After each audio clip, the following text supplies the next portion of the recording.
Kamala Harris जहाँ जहाँ जा रही हैं और जहाँ पे सदारती मुहिम है, तो वहाँ पर सवाल हो रहे हैं कि भाई ये पीछे ये हो क्या रहा है। वो जो बाकी जो होस्टेजेस हैं उनकी फैमिली से मिल रहे हैं, ये कर रहे हैं, वो कर रहे हैं, वो तो पता चला कि जंगबंदी इधर पीछे रुक गई है। क्यों रुकी है? कभी हमास को कोसते हैं, हमास कहते हैं हमने क्या किया भाई, आप वो करें ना जो बाइडेन ने ऐलान किया था मई के अंदर।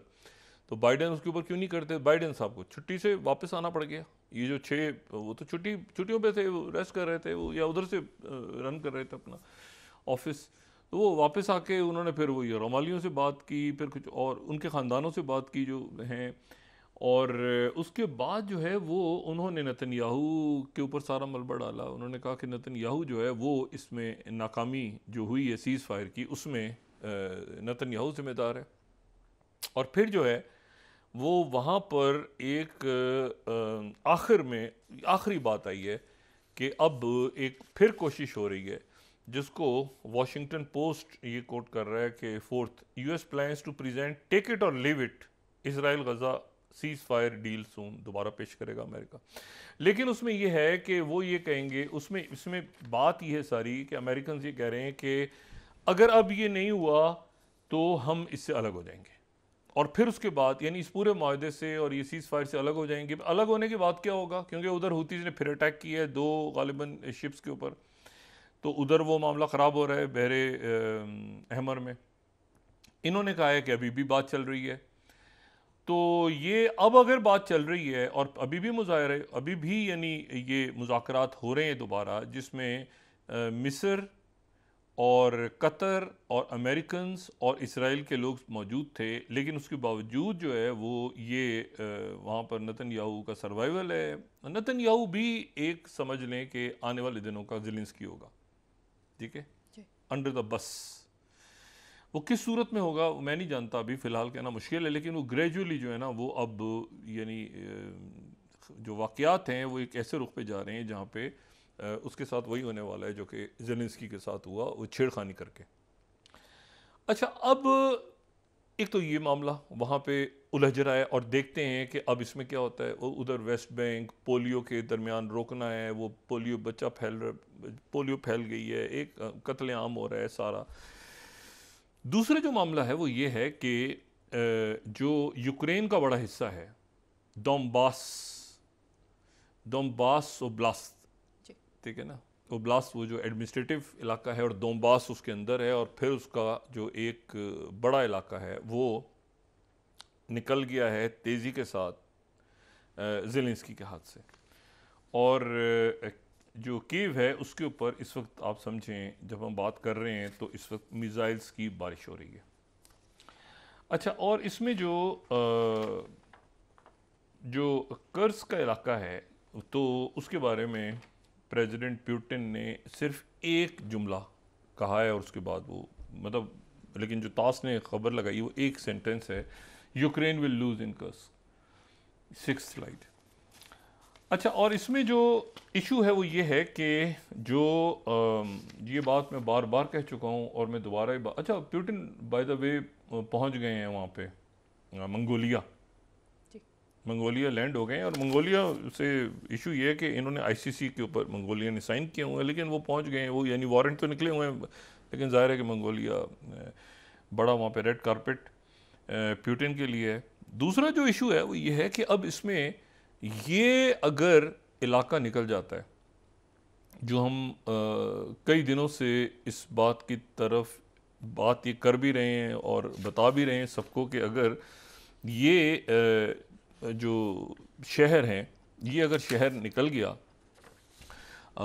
पोक्रोस का, अगर हम फर्स्ट उसमें देखें यहाँ पे, तो उसका मतलब है कि ये एक डिमिनो इफेक्ट होगा और बाकी दोंबास जो है वो भी तकरीबन मतलब फिर एक होता है ना हाउस ऑफ कार्ड की तरह, चेन रिएक्शन है, एक के बाद दूसरा शहर, तीसरा शहर, चौथा शहर, और ये फ़ौजें जो हैं ये बिल्कुल दस्तक दे रही हैं इस वक्त यूक्रेन के मुख्तलिफ इलाकों तक। और ये जो ख़ुद अब जो अमेरिकन मीडिया है वो भी जो है, आज न्यूयॉर्क टाइम्स ने बहुत बड़ी एक ख़बर लगाई हुई है, 7 स्लाइड अगर हम दिखा सकें, with Russia on it's door step Ukrainian town PACS it's bags. अच्छा जी, Ukraine gambled that its move into Russia would draw Moscow's forces away from the town of Pokrovsk. It didn't happen, and now resigned residents are evacuating daily. हज़ारों की तादाद में हर रोज़ छोड़ रहे हैं लोग, और लोग जो हैं वो कहाँ जा रहे हैं, ये बड़ी इंपॉर्टेंट बात है। लोग क्रॉस करने की कोशिश कर रहे हैं यूरोप के अंदर। यूरोप के अंदर बहुत बड़ी तादाद में यूक्रेन से लोग दाखिल होने की कोशिश कर रहे हैं। ये जो गैम्बलिंग थी कि वो ऊपर जाके और अटैक्स करेंगे, और वो एक F-16 गिर गया बीच में उनके, वो उसके बारे में भी रशिया ने नहीं कहा कि हमने गिराया है, ये अमेरिकन मीडिया ने कहा कि रशियन मिसाइल गिरा है, वो उसका मलबा किधर है, वो जो भी है वो पायलट की मतलब एक अजीब व गरीब सा एक माहौल बना हुआ है वहाँ। लेकिन बात यह है कि अगर ये शहर गिर गया, जो कि वेस्टर्न मीडिया आज क्लेम कर रहा है कि वो शहर गिर गया है या गिरने जा रहा है, तो बात यह है कि ये मैं रेडियो फ्री यूरोप को अगर कोट करूं 8 स्लाइड की, Ukrainian city of Pokrovsk orders evacuations ahead of Russian assault, शहर खाली होना शुरू हो गए। इशू देखें, इशू ये है कि ये जो गैम्बल है ना जी, ये एक टेक्टिकल सी नहीं होती चीज़, एक टेक्टिकल से छोटे लेवल पे, जो मैं कहता हूँ 7 से 8 बजे की खबरें, 7 से 8 बजे की खबरें, जो स्ट्रेटजी है ना, ये कुछ और है कि रीजन को, दुनिया को एक लार्जर पिक्चर में आप देखें। ये जब यानी पहले कभी, इस मैं छोटी सी बात करूँ, बहुत पहले जब ये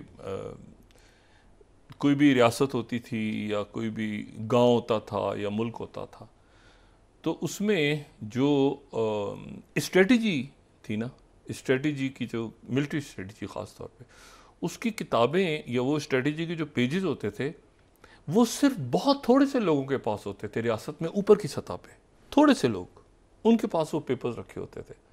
सारी फौज को भी नहीं देते थे वो, सारी फौज को वो टेक्टिकल इश्यूज बताते थे, ये करो, यूं करो, इधर छापा, ये वो सारे। शहरियों को तो सवाल ही पैदा नहीं होता, ये पेपर्स ऊपर रखते थे बहुत ज़्यादा, इसको संभाल के रखते थे। और उसकी वजह ये कि वो कहते थे कि अगर ये शहरियों को ये स्ट्रेटजी के पेपर्स मिल गए या बाकी नीचे फौजियों को मिल गए तो बगावत हो जाएगी, उनको पता चल जाएगा स्ट्रेटजी क्या है।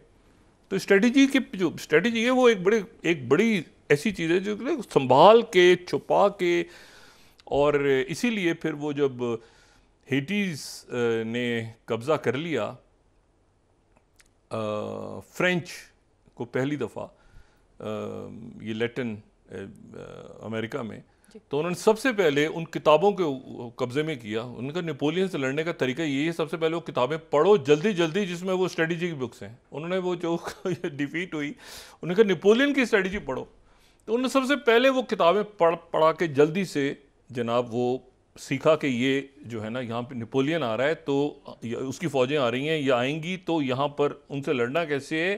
फ्रेंच स्ट्रेटजी को समझने के लिए ये सबसे पहले उन्होंने वो किताबें दबोची थी।